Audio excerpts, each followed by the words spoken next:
Ini logika seorang Badawi. Tapi dia berbicara murni dengan fitrah. Jadi dari Badawi ini, orang awam ini, tapi dia berbicara dengan fitrah, kita melihat betapa maha jelasnya Allah. Anda gak membutuhkan pendidikan formal bertahun-tahun untuk mengenal Allah.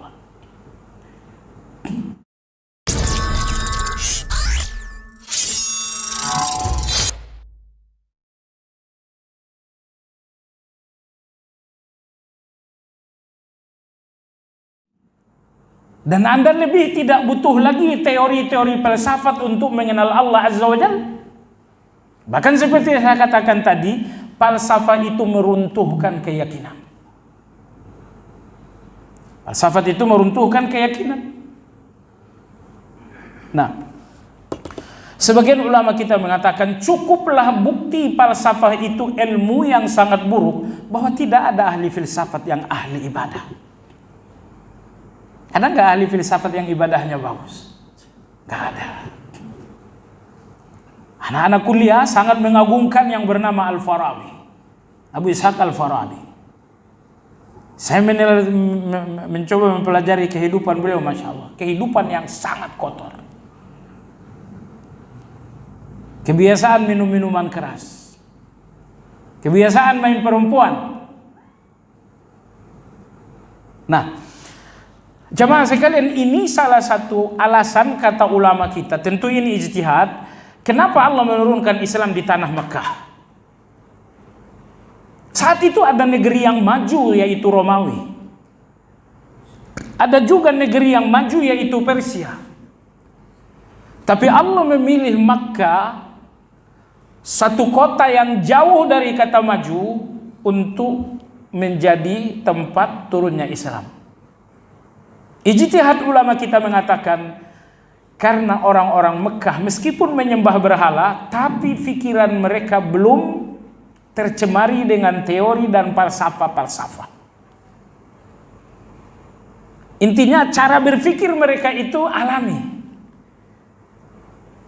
Sehingga pikiran yang alami ini lebih mudah untuk menyambut kebenaran daripada orang yang pikirannya sudah tercemari dengan teori-teori. Kalau Islam ini turun di Romawi, di sana sudah ada teori-teori. Di Persia, di sana pun sudah ada teori-teori falsafah. Pola pikir yang telah tercemari dengan teori-teori falsafah itu akan sulit untuk menerima kebenaran. Kebenaran dengan teori ini bertolak belakang. Baik jemaah sekalian yang saya hormati, jadi di sini penulis mengatakan bahwa Allah Az-Zahir artinya Allah Maha Jelas. Namun kemahajelasan itu tertutup dengan kebodohan. Dan yang kedua, kemahajelasan itu tertutup dengan syubhat. Antum tahu ayat yang paling menakutkan dalam Al-Quran?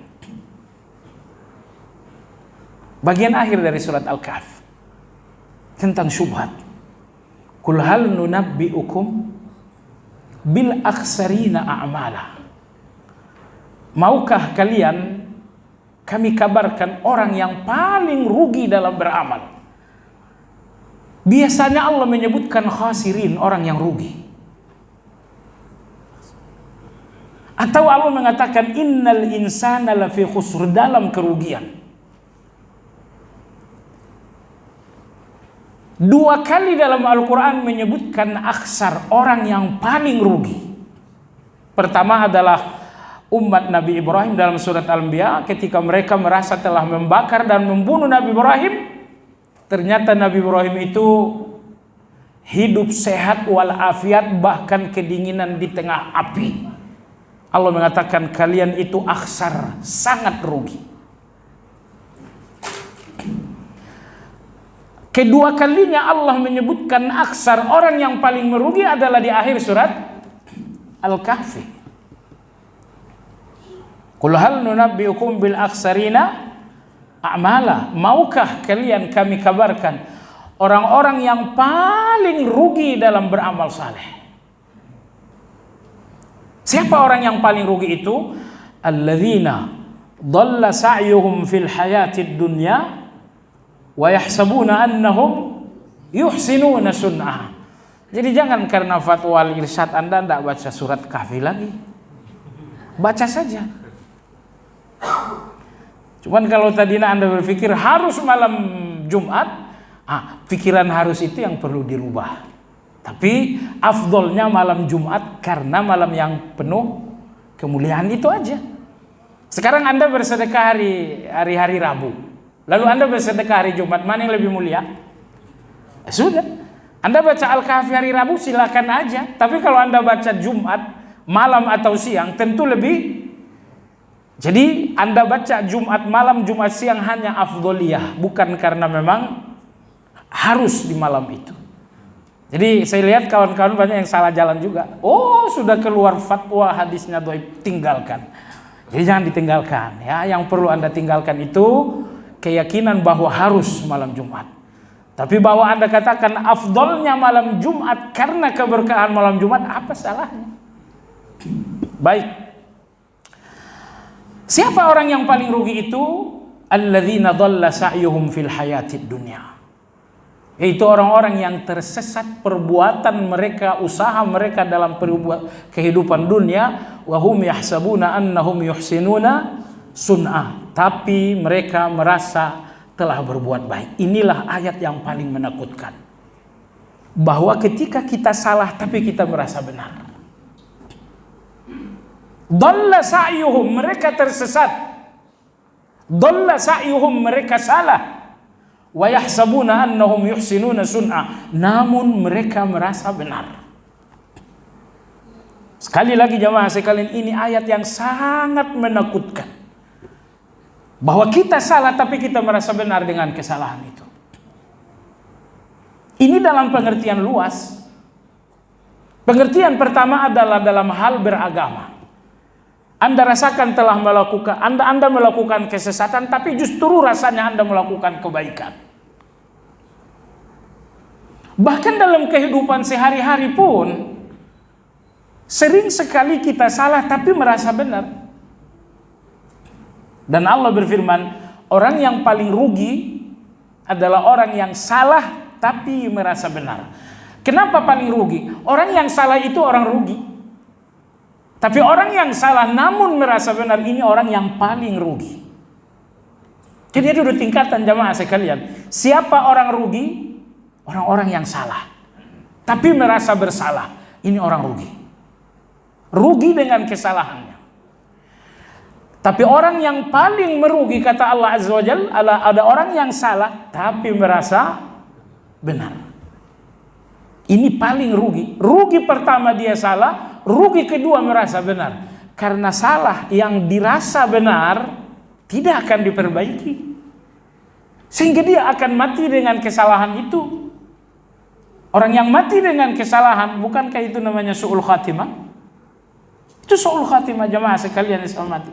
Sebab itu hati-hati dengan pikiran Anda yang melehalkan, yang memberikan alasan untuk satu kejahatan. Kamu makan riba, iya habisnya begini. Oh, kamu mulai menumpuk alasan untuk makan ribamu. Makan ribamu adalah kesalahan, dengan alasan itu kau merasa benar. Kesalahan terasa benar. Akhsarin, orang yang paling rugi. Orang yang paling rugi. Nah, jadi hati-hati dengan alasan. Karena alasan-alasan, apalagi orang awam model kita, alasan itu selalu datang dari hawa nafsu. Jarang alasan itu datang dari ilmu. Orang berilmu pun kadang-kadang dengan ilmu itu dia semakin pintar membangun alasan-alasan palsu. Dicarikanlah dalil-dalil macam-macam. Padahal Allah Subhanahu wa taala berfirman dalam Al-Qur'an, "Balil insanu ala nafsihi basira walau alqa ma'adzirah." Allah berfirman, hatimu memahami sesuatu walaupun dengan banyak cara kau cari alasan. Balil insanu ala nafsihi basira. Manusia mengenali hatinya, mengenali dirinya, walaupun dia banyak alasan untuk apa yang dia lakukan. Jadi banyak alasan ini, itu yang selalu merusak kita. Nah, maka jamaah sekalian, kenapa ayat Al-Kahfi ini sangat berbahaya? Karena jamaah sekalian, semua kejahatan Anda, kejahatan kita yang masih dirasakan salah, kita akan berusaha untuk berubah. Kita akan berusaha untuk bertaubat. Tapi kalau ada salah yang terasa baik, kesalahan seperti ini gak akan dirubah. Kesalahan ini akan dibawa sampai ke depan Allah Azza wa Jalla. Ya, nah jadi itu pembunuh, pelacur, mereka ini orang salah.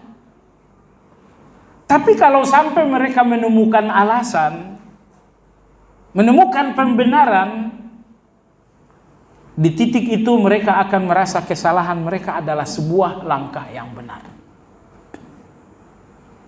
Baik.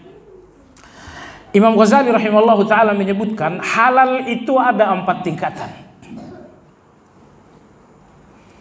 Yang pertama halal karena memang difatwakan halal. Yang kedua halal bukan karena ada fatwa halal tapi ada fatwa rukhsah. Apa itu rukhsah? Keringanan hukum. Keringanan hukum itu aslinya haram bukan? Tapi karena Anda dalam situasi darurat, haram itu tidak menjadi halal tapi menjadi dimaafkan. Maka rukhsah ini tingkat halal yang kedua. Halal yang ketiga adalah halal tapi bisa membawa kepada keburukan. Halal tapi bisa membawa kepada keburukan. Ada sesuatu ini halal, tapi kemungkinan yang halal ini akan mengakibatkan satu keburukan. Ini halal nomor 3. Jadi nilai halalnya terkurangi karena bisa membawa kepada keburukan. Ini orang saya hajar nih. Saya makan dulu. Kalau lapar tidak bisa saya hajar. Dia makan itu halal apa tidak? Halal. Tapi tujuan dia dengan makan itu adalah sesuatu yang buruk. Ini halal murahan ini. Halal untuk sebuah tujuan yang buruk. Ini halal nomor 4. Halal yang kelima adalah halal tapi nggak membawa kepada kebaikan, hanya untuk kesia-siaan saja. Oke.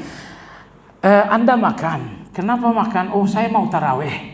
Itu halal banget itu, karena itu halal yang membawa Anda kepada ibadah. Sudah? Tapi kadang-kadang halal itu hanya membawa Anda kepada kesia-siaan.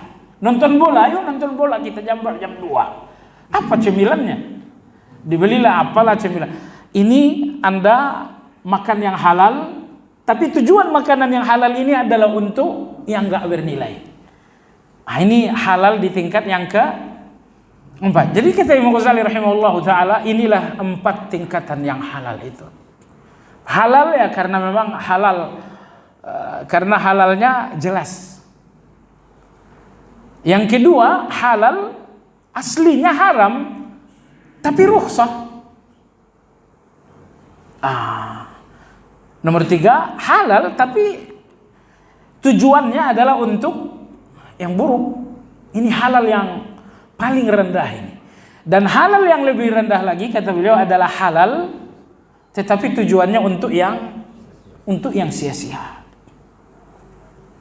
Baik jemaah sekalian yang saya hormati,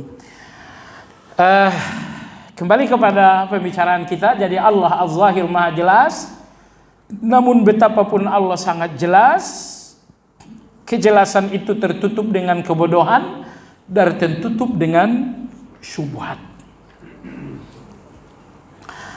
Saya kasih Anda contoh. Allah berfirman dalam Al-Quran. Allah bertanya kepada iblis, "Ma mana'aka an tasjuda lima khalaqtu biyadayya?" Iblis, apa yang menghalangimu sujud kepada Adam? Kau sujud kepada Adam bukan karena dia Adam, tapi karena aku ciptakan dengan kedua tanganku. Jangan lihat Adamnya wahai iblis, tapi lihat tanganku secara langsung menciptakan Adam. Nah, datanglah orang-orang yang syubhat ini. Mereka mengatakan Allah tidak punya tangan. Tangan di sini adalah kekuasaan. Nah, Allah memiliki dua tangan itu sudah jelas. Tapi tangan ini tertutupi dengan syubhat. Akhirnya mereka mengatakan Allah tidak punya tangan. Makanya jamaah sekalian yang saya hormati, syubhat, fikiran-fikiran yang menyamarkan kejelasan Allah dalam masalah asma wa sifat sangat berbahaya. Kalau mereka mensyubuhatkan riba atau mereka mensyubuhatkan berbagai hal, itu masih lebih enteng. Tapi kalau syubhat itu terjadi dalam kajian asma wa sifat, ini syubhat yang sangat berbahaya. Mestinya Anda mengenali Allah 100%. Dengan syubhat itu Anda nggak mengenali Allah 100%. Sekarang dengan syubhat itu Anda mengatakan Allah tidak punya tangan. Jelas Allah mengatakan biyadayya, kuciptakan Adam dengan kedua tanganku. Allah bilang kuciptakan, lalu Allah bilang tanganku. Penyebutan tangan dalam konteks menciptakan. Nggak mungkin tangan ini artinya kekuasaan. Tapi ini ayat yang jelas tentang Allah, tapi kejelasan ini tertutupi dengan syubhat. Masuk waktu? Berapa menit lagi? Nah, jadi maka jemaah sekalian yang saya hormati, syubhat dalam asma wa sifat membuat seseorang tidak mengenal Allah dengan sempurna. Maka tadi saya katakan, betapapun Allah maha jelas, namun akan terhijab kemahajelasan itu dengan kebodohan, dan akan terhijab kemahajelasan itu dengan syubhat. Ya, kita kumandangkan azan, insyaallah.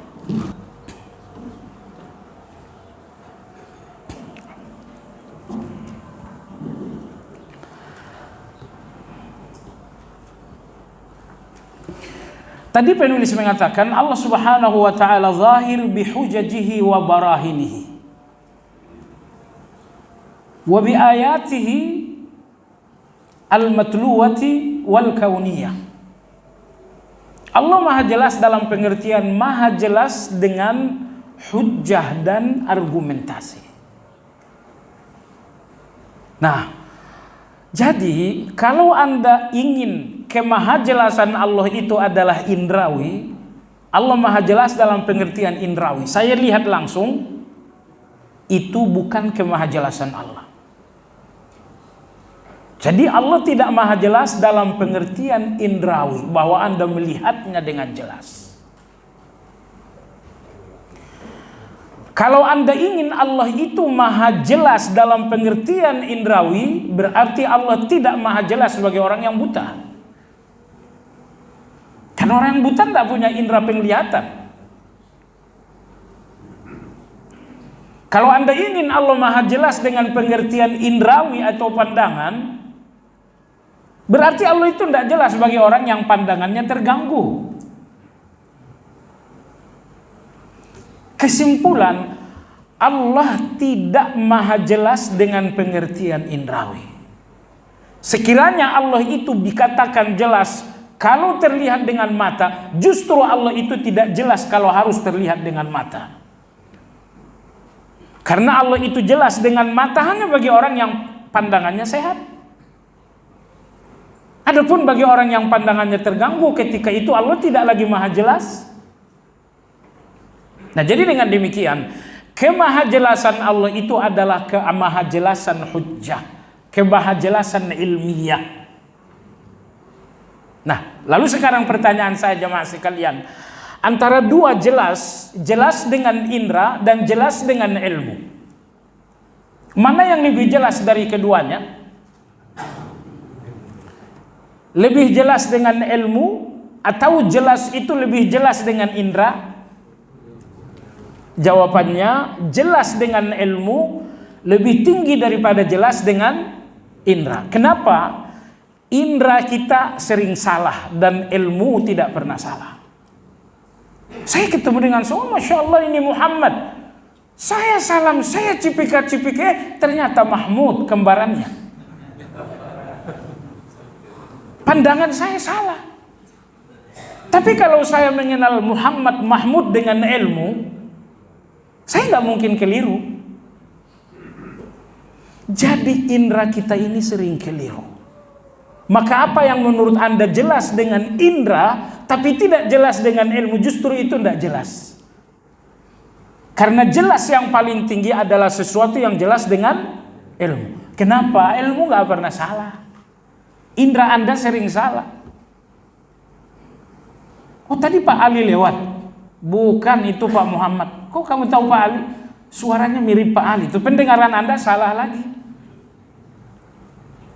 Oleh sebab itu jamaah sekalian, kalau Anda menuntut sebuah ma'rifatullah dengan indra, Anda menuntut ma'rifatullah dengan cara yang lemah.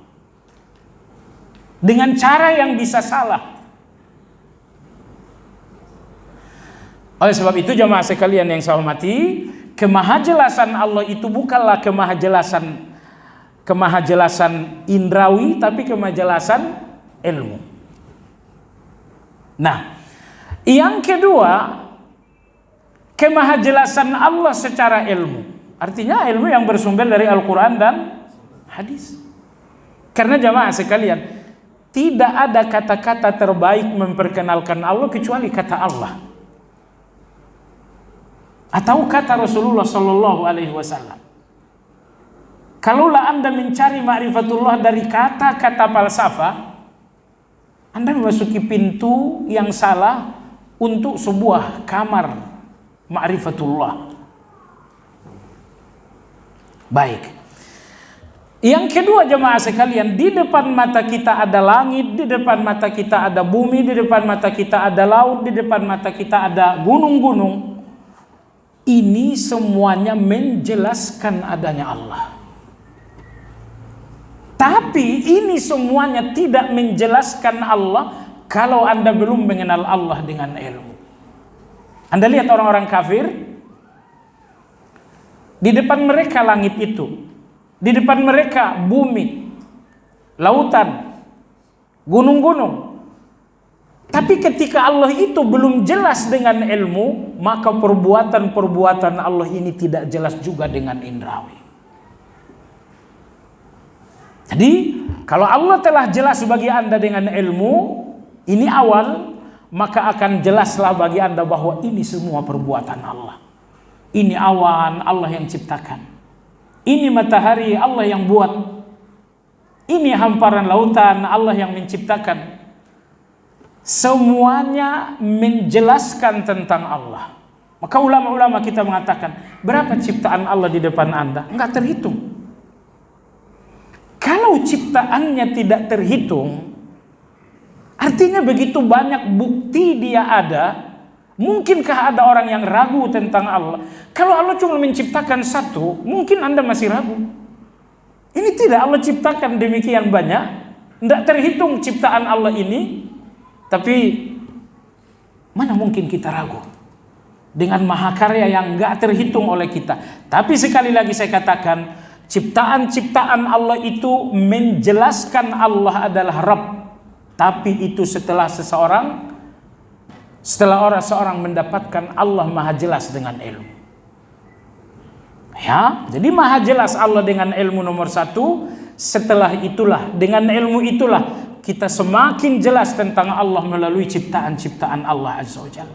Jadi ciptaan-ciptaan Allah itu enggak menjelaskan Allah sebelum Anda mendapatkan ilmu terdahulu. Nah, baik jemaah sekalian yang saya hormati.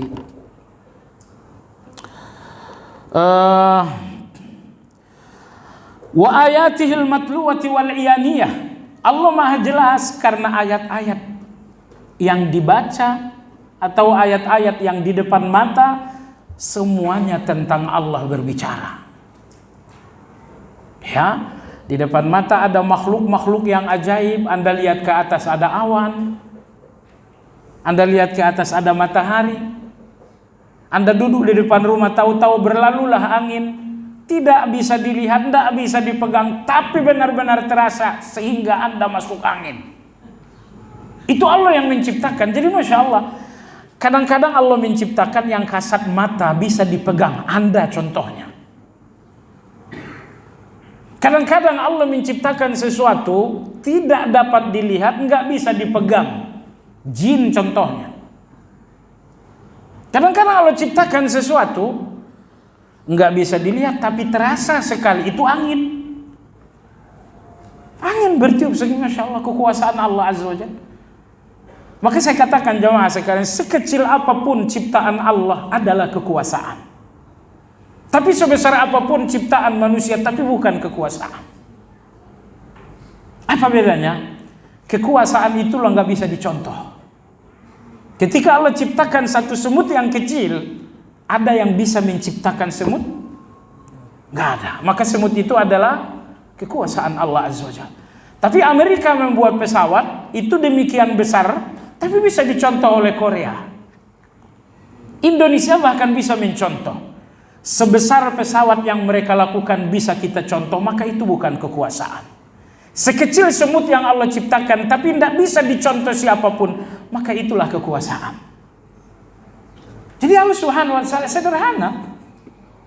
Angin, jamaah angin sederhana sekali tapi bisa orang ciptakan angin. Kipas angin bisa. Dan itu beda sekali. Masya Allah jemaah sekalian. Ini udara hampa bukan? Tapi dengan udara ini Anda bisa hidup. Bagaimana Allah menciptakan udara ini? La haula wala quwata illa billah.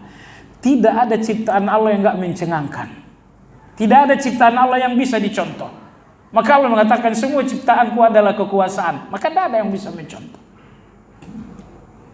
Allah ciptakan rumput.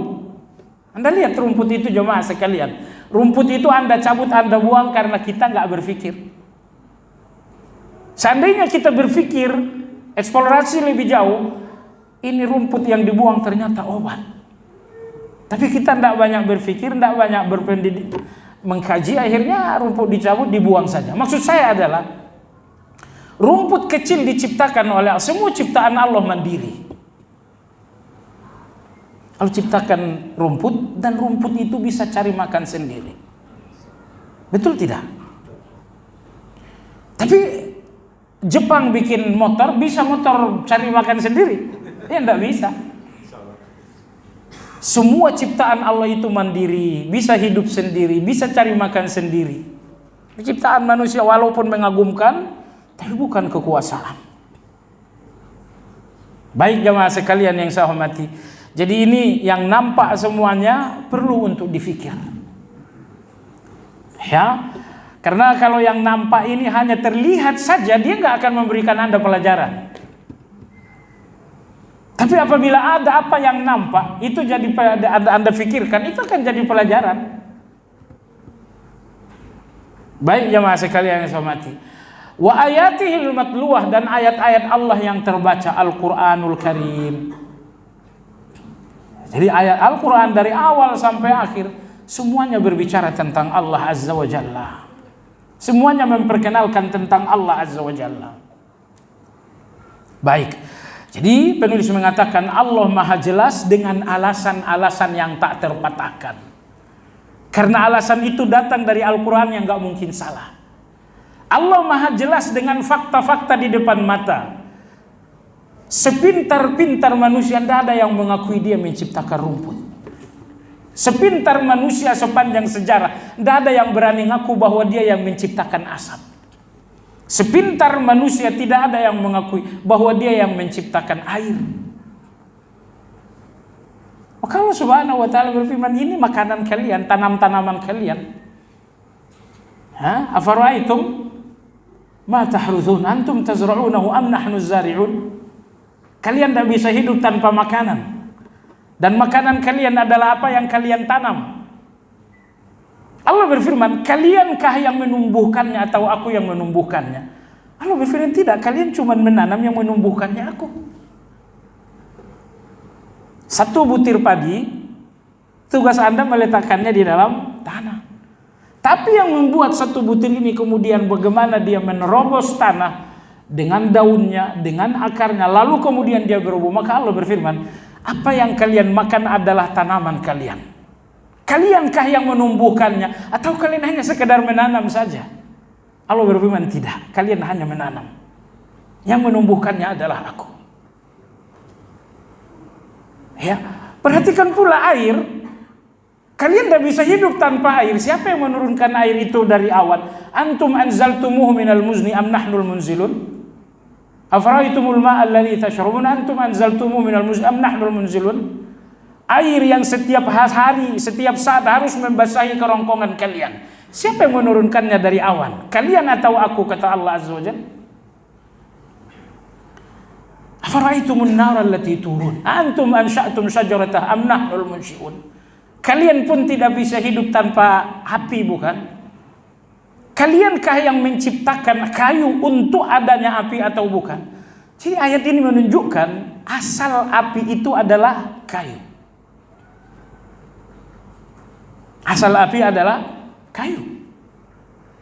Makanya kalau di Sumatera misalnya terjadi kebakaran hutan, betul perlu mencari biang kerok. Tapi kalau tidak ketemu biang kerok, tidak usah heran. Allah udah bilang, api yang kalian butuhkan, kaliankah yang menciptakan api kayu untuk menyalakannya atau kami? Ternyata kayu itu mengandung zat api. Nah, jadi Masya Allah, Allah bertanya seperti itu dan ternyata tidak ada yang bisa menjawab. Ini rumput, kalian orang pintar yang menciptanya, gak tahu aku. Itu makanan kalian. Kalian hanya menanam, aku yang menumbuhkannya. Tak ada yang bisa membantah. Baik. Jadi Allah Subhanahu wa taala Az-Zahir Maha jelas, jelas dengan alasan-alasan, karena alasan-alasan itu dari Al-Qur'an, jelas dengan argumentasi-argumentasi, karena argumentasi itu dari wahyu, jelas dengan ilmu, karena ilmu itu nggak mungkin salah, sebab ilmu itu bersumber dari Al-Qur'an. Dan Allah pun maha jelas dengan setiap ciptaannya. Dan kalau Anda perhatikan jamaah sekalian, setiap ciptaan Allah termasuk peristiwa, semuanya menjelaskan Allah dengan sifat yang berbeda. Misalnya ketika Anda melihat bunga indah, subhanallah, ini bunga menyerap air, ini bunga menyerap air, 10 bunga sama-sama menyerap air, yang ini menjadi merah, yang ini menjadi kuning, ini menjadi ungu. Kok bisa begitu? Dia menjelaskan Allah adalah Al-Badi, Allah Maha Indah. Kalau bunga ini indah, tidak mungkin menciptakannya kalau bukan yang Maha Indah. Jadi walhasil, dari banyak ciptaan Allah, tentu di antara ciptaan Allah itu adalah peristiwa-peristiwa. Kalau Anda melihat semuanya, Anda akan melihat Allah dengan berbagai sifat.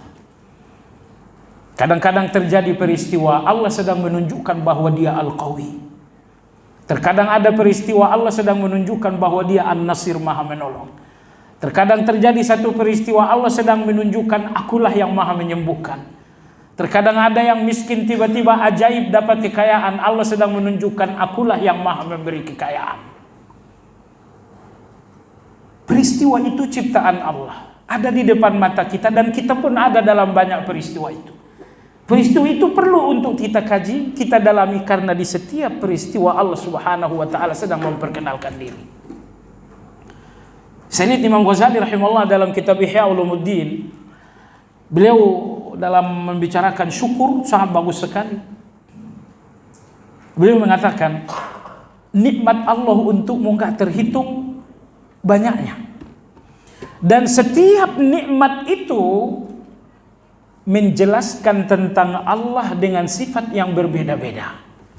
Ketika Allah memberikan Anda makan, Allah sedang mengatakan, akulah Al-Muqit, yang Maha memberikan makanan pokok. Ketika kalian dalam kesulitan dan selamat dengan sebuah keajaiban yang tak terpikirkan, Allah seakan-akan berkata, akulah An-Nasir. yang maha membantu. Ketika kemarin sakit parah, semua orang berpikir akan mati, ternyata sembuh. Allah sedang mengatakan, akulah yang maha menyembuhkan. Maka Imam Ghazali rahimahullah mengatakan, nikmat yang sangat banyak dan tak terhitung sekiranya Anda kaji satu persatu, niscaya satu persatu nikmat itu memperkenalkan Allah dengan sifat-sifat Allah yang berbeda. Masalahnya kebanyakan orang menyikapi nikmat tidak beda dengan binatang. Nikmat untuk dimakan dan tidak dipikiri terlebih dahulu. Imam Ar-Razi rahimahullah dalam kitab Lawami'ul Bayinat, beliau mengatakan, satu suap nasi di mulut Anda,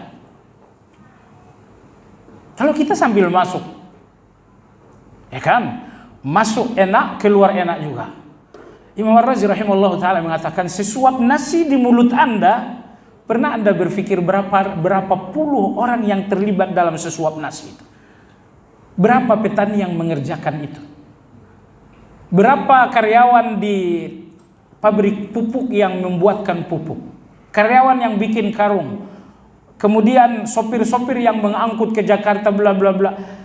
Alhasil dalam satu suapan nasi di mulut Anda boleh jadi di situ ada keringat 100-200 orang. Ya kan? Nanti Anda makan malam, Anda masih makan malam kan? Anda makan malam, coba pikir, Masya Allah, ini petani mana yang menanam ini? Nanti ketika Anda makan sayur, misalnya, ya Allah, petani dari Cianjur kali ini, siapa orangnya? Ya Allah, Anda nggak tahu mereka semua, tapi Allah Azza wa Jalla mengkeringatkan banyak orang agar rezeki sampai ke mulut kita semuanya. Allah Subhanahu wa Ta'ala. Baik, demikian kajian kita, semoga bermanfaat. Kita sudahi dengan zikir kafaratul majlis. Subhanakallahumma bihamdika asyhadu an la ilaha illa anta astaghfiruka wa atubu ilaik. Alhamdulillahirabbil alamin. Assalamualaikum warahmatullahi wabarakatuh.